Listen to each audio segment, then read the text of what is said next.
Rapport de l'inspection des services du ministère des Affaires étrangères, le rapporteur révèle que les constats faits dans la synthèse du rapport définitif de vérification du fonds d'avance du pèlerinage 2016 sont sans appel. Ils vont du paiement indu à des missionnaires au viol des dispositions du code des marchés en passant par des surfacturations et autres fausses certifications de service.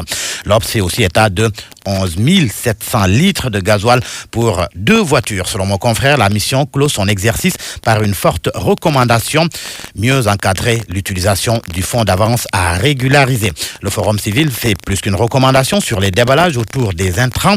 Selon l'AS, l'organisation exige la lumière sur 380 milliards de francs CFA. Birahim Seck, qui s'est prononcé sur la sortie de Moustapha Cissé Lo relative à la distribution des intrants agricoles, demande au président de la République de prendre des mesures dans ce sens. Pour lui, l'État a le devoir de publier la liste des bénéficiaires des intrants et autres semences. La requête fait suite à la guerre verbale à l'APR. À ce propos, indique Vox Populi que leurs camarades doivent se ressaisir. C'est Dougué qui le dit.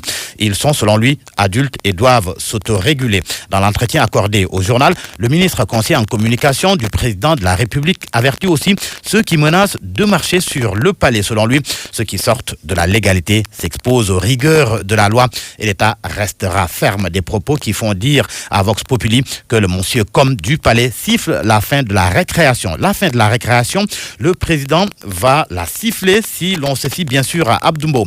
Le quotidien se fait l'écho de ses propos hier dans Remue-Ménage de RFM. Le quotidien qui rapporte aussi l'analyse de Montmartiam sur la situation à l'APR et dans le pays. Mon confrère indique que l'ancien conseiller en communication de Ouad suggère à Macky Sall de faire attention au mouvement de contestation contre la hausse du prix de l'électricité et à mettre un terme au terrorisme verbal entre Moustapha Cissé Lo et Yahambaye, qui à son avis est en train de parasiter son action. Dans le Soleil, Alioune Fall, conseiller du président Macky Sall, évoque les mêmes sujets. L'APR et ses remous, les tensions sociales, le refus de débattre de l'éventualité d'un 3e mandat. Interview à lire aux pages 12, 13 et 14 du quotidien gouvernemental. Autre interview, mais cette fois-ci dans Enquête, entretien avec Souleymane Teliko, le président de l'UMS, l'Union des magistrats sénégalais. Il est question de l'indépendance de la justice, des conditions de travail des magistrats, du Conseil supérieur de la magistrature, entre autres. Selon lui, depuis 2 ans, les avancements sont bloqués à cause d'un décret qui n'aurait pas été signé. C'est une situation explosive. Et pour ce qui est des garanties d'indépendance de la justice, selon Souleymane Teliko, elle n'existe que de nom. Le Conseil supérieur de la magistrature n'est pas en mesure de remplir l'objet principal pour lequel il a été créé. Souleymane Teliko, qui se prononce sur la grâce irrégulière accordée à Mamadou Wouri Diallo, ce n'est malheureusement pas un cas isolé, confie-t-il au quotidien Enquête. À la une du journal Les Échos, hausse du prix de l'électricité, la Sénélec électrocuté Mactar Cissé, rattrapé par son passé. C'est le titre qui barre la une du journal Les Échos, qui rapporte des propos de Imam Diour. Ils ont dilapidé l'argent et ils reviennent nous demander de cotiser. Moustapha Diakhaté, ancien président du groupe parlementaire Benno Bokk Yakaar. Selon lui, la montagne de la violence sociale de la Sénélec a accouché d'une vive colère des populations. Quant à Houré Chitiam, il déclare que cette décision est folle. Elle est prise par des incompétents contre la majorité silencieuse des Sénégalais.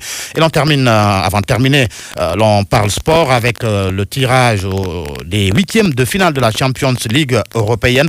Le sujet fait la une du journal Record et de Stade. Le Real Madrid en épouvantail selon Record. Liverpool, Barça, Juve et City redoutables.